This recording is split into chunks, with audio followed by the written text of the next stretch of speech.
মার্কিন যুক্তরাষ্ট্র এবং ইসরায়েল বরাবরই ইরানের উপর পারমাণবিক অস্ত্র তৈরির অভিযোগ তুলে আসছে, কিন্তু সেটা আদৌ সত্য কিনা তা আমরা জানি না। গত 13 জুন বিনা উস্কানিতে ইসরায়েল ইরানের উপর আক্রমণ চালায়। সেটার পরিপ্রেক্ষিতে ইরানও পাল্টা আক্রমণ অব্যাহত রেখেছে। ইসরায়েল মুহুর্মুহুর আক্রমণ করছে ইরানে এবং ইরানও মুহুর্মুহুর আক্রমণ করছে। উভয় দেশই ক্ষতিগ্রস্ত হচ্ছে এবং তাদের রসদ প্রায় ফুরিয়ে আসছে। বিশেষ করে ইসরায়েলের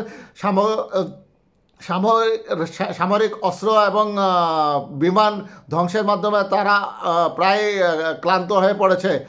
এরই পরিপ্রেক্ষিতে ইসরায়েল আবারও হুঁশিয়ারি দিয়েছে তাদের টার্গেট ইরান নয়, এবার তাদের টার্গেট সরাসরি আলী খমেনি। আলী খমেনিকে হত্যার মাধ্যমে ইরানের সঙ্গে সমস্যার সমাধান হবে। ডোনাল্ড ট্রাম্পও তার সঙ্গে সুর মিলিয়েছে নেতানিয়াহুর সাথে।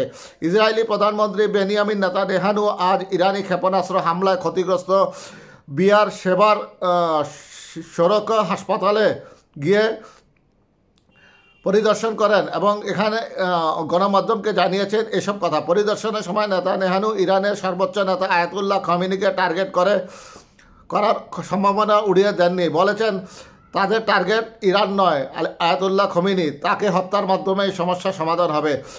কি বর্বরচিত এবং সভ্য দুনিয়াতে এরকম উস্কানিমূলক বক্তব্য ইসরায়েল ছাড়া কেউ দিতে পারে না। গণমাধ্যমের বরাতে বলা হয়েছে, নেতানিয়াহুকে উদ্ধৃত করে বলা হয়েছে কেউই নিরাপদ নয়, সব ধরনের বিকল্পই উন্মুক্ত আছে। তিনি আরও বলেন এই বিষয়গুলো নিয়ে মিডিয়ায় বেশি কথা বলাই ভালো নয়।